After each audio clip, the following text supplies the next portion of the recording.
아름다운 세상, 아름다운 사람. 이 시간에는 우리가 사는 세상을 아름답게 만들어주시는 분들과 이야기 나누는 아름다운 토크 시간입니다. 오늘도 아주 특별한 세 분을 스튜디오에 모셨는데요. 젊은이들이 교회를 떠나는 이 시대에 젊은이들이 있는 그곳에 가서 교회 공동체를 이루고 만들고 있는 세 분 목사님 함께 하십니다. 나의 교회 곽병훈 목사님, 움직이는 교회 김상인 목사님, 뉴송처치 남빈 목사님 함께 하십니다. 안녕하세요. 네, 안녕하세요. 반갑습니다. 반갑습니다. 이게 뭐 지난주에 다 소개해 주셨지만 오늘 처음 듣는 분들 계실 수 있기 때문에 간략하게, 왜냐면 목소리로 인식하거든요, 이 라디오는. 그래서 자기소개를, 교회랑 성함 한번 쫙쫙 말씀해 주시겠어요?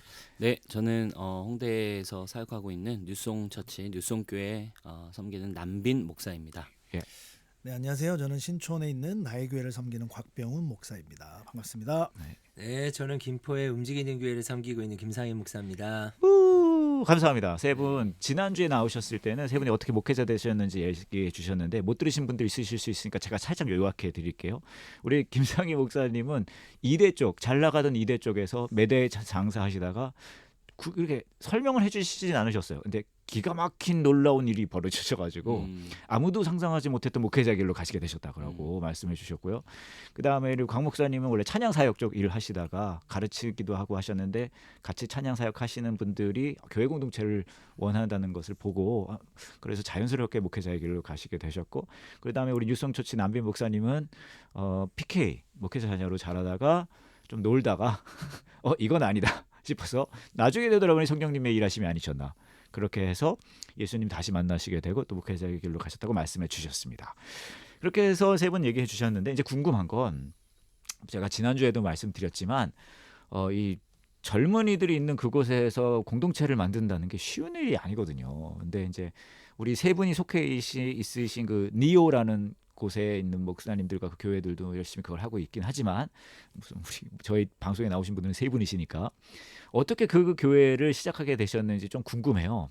그래서 한 번씩 말씀해 주시면 좋겠는데, 먼저 우리 뉴성처치 남빈 목사님부터 뉴성처치 어떻게 시작하셨는지 얘기해 주시겠어요? 네, 저는 뭐 그렇게 이제 목회자가 되고 예. 이제 다음 세대에 대한 어떤 부르심 이런 예. 거를 마음에 품고 이제 사역을 시작했죠. 근데 네. 보통 사역을 이제 시작할 때 이제 누구나 그렇듯 이제 저도 이제 일반 교회에서 예.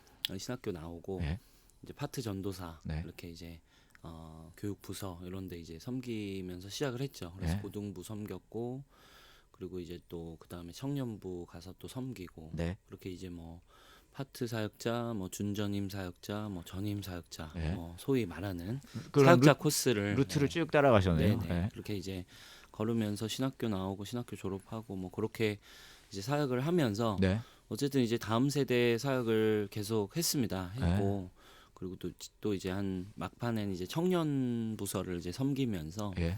이제 좀 시대가 변하는 흐름이 네. 사실은 2010년대부터는 또 급속도로 좀 빨라졌잖아요. 그렇죠. 이제 스마트폰이 나오면서 맞습니다. 어떻게 보면 다음 세대 했지만 그 시즌부터는 굉장히 어떤 좀 급격하게 시대도 많이 바뀌었고, 예. 그러면서 어떤 세대 간의 격차도 굉장히 커지면서 예. 더 많은 어떤 좀 격동이 좀 있었던 것 같았고, 예. 그러면서 교회에 대한 고민도 많이 하게 됐죠. 네. 그래서 그러면서 사역을 하면서 좀 저 스스로는 기도하면서 주셨던 마음은 좀 지금, 그러니까 뭐 어떤 것을 뭐 비판하고 뭐 나쁘게 본다는 개념보다는 예. 지금의 이제 있는 한국 교회의 어떤 바디에서는 네. 다음 세대들을 이제 전적으로 살려내긴 조금 어려울 수 있겠다라는 조금 생각을 많이 고민을 하게 된 것 같아요. 플랫폼적인 고민이셨을 것 그렇죠, 같아요. 그렇죠. 지금 전통 교회 플랫폼으로는 그렇죠. 이 세대를 담을 수 없겠다. 네, 어쨌든 여러 구조가 예. 다음 세대들이 와서 뭔가를 하기에는 쉽지 않은 그렇죠. 구조로 세팅이 돼 있잖아요. 네. 그러다 보니까 그런 고민을 좀 하게 됐고, 네. 그렇다면 좀 10년 뒤, 15년 뒤에 네. 지금 그때 당시 10대, 20대, 30대들이 더 나이가 들었을 때 좀 예. 정말 제대로 하나님 안에서, 복음 안에서 누릴 수 있는 어허. 그런 교회가 좀 필요하지 않을까라는 고민에서부터 개척에 대한 좀 마음을 좀 받았고. 저는 궁금한 게 뉴송 처치예요, 이름이. 네. 왜 뉴송 처치예요? 뭐 다른 뜻은 없고요. 이제 교회 이름을 정할 때 그러니까 두 가지를 충족시켜야 된다. 두 이제 가지요. 교회 이름 같지 않으면서 교회 이름 같았으면 좋겠다. 그러니까 영어를 갖다가 쓰셨구나. 그래서 이제 세상 사람들도 청년들도 교회를 초대해야 되니까 그렇죠. 뭔가 그러니까 느낌의 홍대 교회를 개척하니까 네.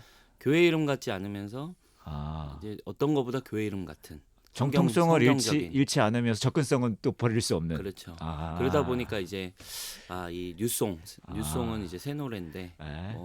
흔한 단어고 그렇죠. 그렇지만 또 성경적인 단어다 보니까 아, 알겠습니다. 네.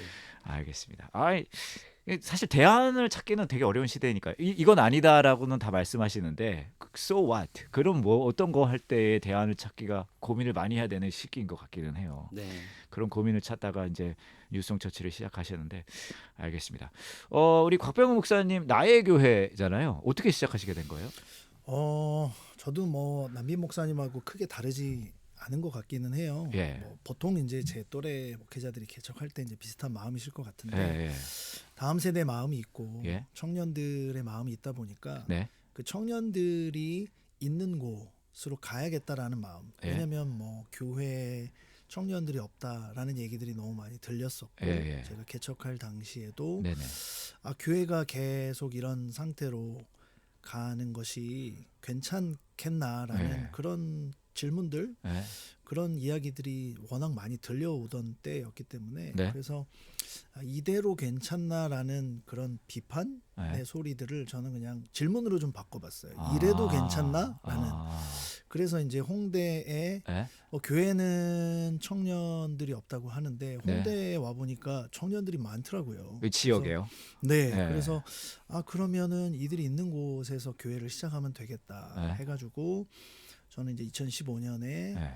홍대에서 근데 아까 남빈 목사님 교회 이름을 이제 교회 이름 같지 않지만 또 그렇죠. 교회 이름 같은 네. 곳이라고 말씀하셨는데 저는 이제 교회 이름 같지 않으면서 그러나 또 성경에 있는 그런 이름으로 해야겠다 해서 저희 교회는 이제 나의 교회가 됐고요. 네. 그리고 홍대라는 장소 자체가 그런 곳인 것 같아요. 교회가 홍대에 들어간다라는 것 자체가 네. 좀 어색한 면이 없지 않아 있거든요. 맞아요. 사실은 이게 홍대는 쉽지 않아요. 네, 놀러 네. 오는 곳이고. 맞아요. 근데 그곳에 교회가 있다면 어떤 일이 벌어질 수 있을까? 그런 어떤 궁금함 네. 그리고 질문을 네.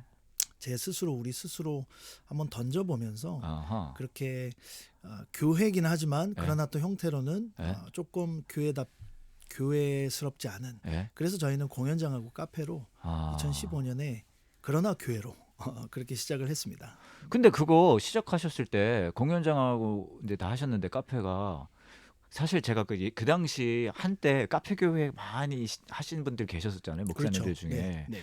근데 나중에 많은 어려움을 얘기하시는 내용 중에 둘 다 집중하기가 쉽지 않았다 이런 말씀하시는 분들 계셨고 그렇죠. 그리고 카페에 손님으로 만나는 것과 교회에 오시는 성도로 만나 거리가 너무나 넓어서 네, 생각과 상상만큼 그게 쉽지 않았다는 말씀도 계셨는데 맞아요. 그런 어려움도 있으셨을 것 같거든요. 그런 어려움은 처음부터 끝까지 계속 있었고요. 아. 그래서 그 네. 고민을 저희 스스로 답을 얻기 위해서 예. 뭐 일단 열심히 하는 수밖에 없었고요. 아, 그렇죠. 그리고 일단은 뭐 저희가 지금은 이제 신촌에 있지만 예, 예. 홍대에서 그렇게 카페 공연장을 할 때 예. 그 얘기를 하려면 오늘 시간 모자라요? 시간이 모자란 정도가 아니라 네, 뭐 따로 모셔야겠는데 이거. 알겠습니다. 오늘은 하여튼 너무 재밌게 했습니다. 네. 맛배기로만. 알겠습니다. 우리 김상희 목사님은 홍대에서 교회를 시작하셨고, 네. 네, 그죠. 그러고서는 이제 김포 쪽으로 가셨어요. 네. 그 얘기 좀 해주세요. 어떻게 시작하시고 어떻게 가시게 됐는지. 그럼 오늘 어떻게 얘기할 수 있을까요? 제가 보니까 오늘 컨셉이 안 맞는 것 같은데 지금. 새 목사님이 출연 네. 분량이 많이 필요하시네요. 그것보다 질문 자체가 너무 크고. 알겠습니다. 네, 일단은 그래도 간략히 말씀드리면 네. 저도 뭐 일반 제도권 교회 안에서 성장했고 사역을 했고 예. 제 모교회가 어려움이 있었어요. 아하. 교회 그 어려움을 직접 겪으면서 네. 교회에 대한 회의가 있었고 예. 한 5년 정도 교회 사역을 안 했어요. 아예. 아하. 신대원 다닐 때도 안 했고 예. 그러면서 어떻게 그 교회라고 하는 단어를 풀어갈 수 있을까? 아하. 네, 그런 고민이 있었고 또 결혼하고도 제가 이제 유학을 가려고 갔을 때도 예. 저는 사역자로 안 가고 평신도로 등록했어요. 아하. 세 가족으로. 그래서 뭔가 고민이 되게 많았던 것 같아요. 예. 네. 그리고 한 5년 정도 그런 시간을 보내고 예. 그럼 5년 정도는 다시 제가 제도권 교회에 들어와서 예. 고민했던 부분들을 좀 너무 좋은 교회를 만났어요. 저 같은 경우는. 어허. 그래서 풀어볼 수 있는 기회의 시간들이 한 5년 있었고 예. 그리고 개척을 할 수 있었던 것 같아요. 개척하게 된 중요한 계기는 예. 사도행전의 말씀이에요. 예. 네, 성전 미문 앞에 앉은뱅이. 그렇구나. 그러니까 통계 수치들을 보니까 교회 안에 청년들이 없더라고요. 2016년 통계만 보더라도 예. 예. 작년 대비 청년 교회가 있는 교회 안에 청년부가 예. 작년 대비 청년부 숫자가 2%대예요. 아. 그러니까 청년부가 있어도 심각한데 청년부가 있다는 사실 그것도 20%대였거든요. 예. 지금은 16년이니까 지금 훨씬 더 떨어졌죠. 예. 예.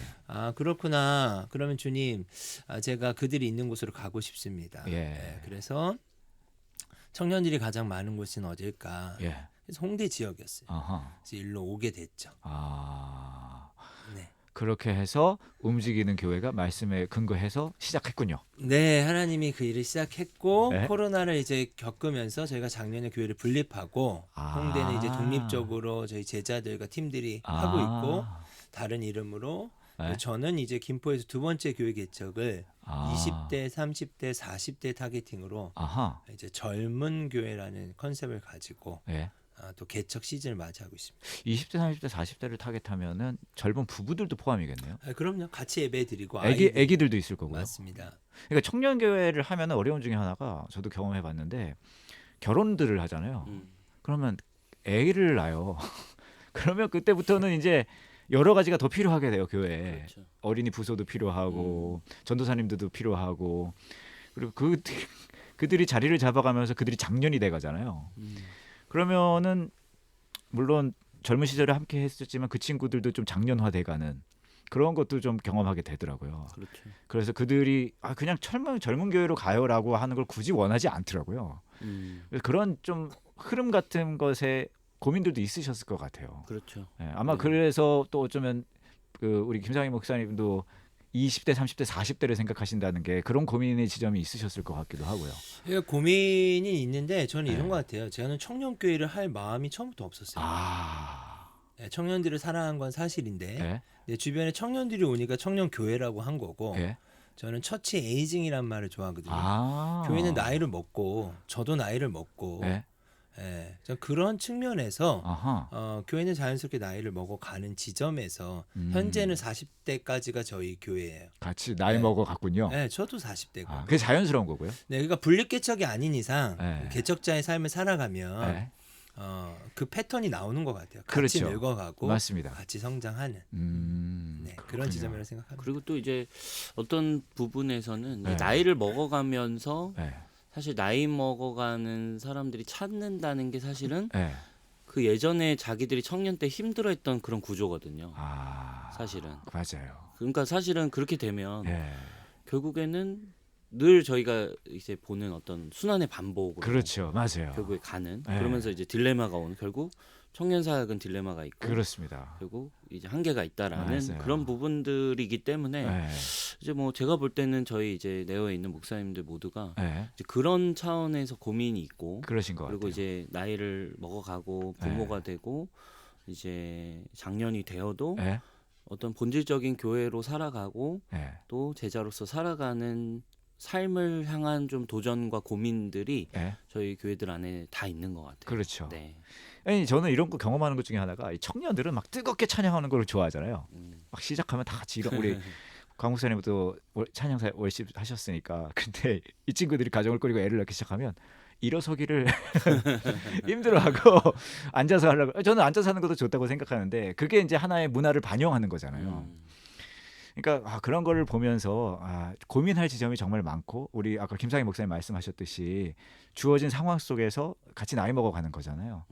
그러면서도 가장 불안한 건 초심을 잃지 말아야 하니까 그런 부분들이 좀 쉽지 않은 것 같은데 거기에 대해 또 질문 드릴 게 또 있거든요. 네. 그거는 다음 주에 아, 다음 주에 오셔서 그 각 교회가 하나님이 교회마다 또 주어주신 마음이 있잖아요. 네. 그걸 가지고 어떻게 또 일하고 계시는지 사역하고 계시는지 중점을 두고 계시는지 그 얘기를 좀 들어보도록 하겠습니다. 네, 지금까지 나의 교회 곽병훈 목사님, 움직이는 교회 김상희 목사님, 뉴성처치 남빈 목사님 세 분과 함께했습니다. 고맙습니다. 네, 감사합니다. 감사합니다. 감사합니다.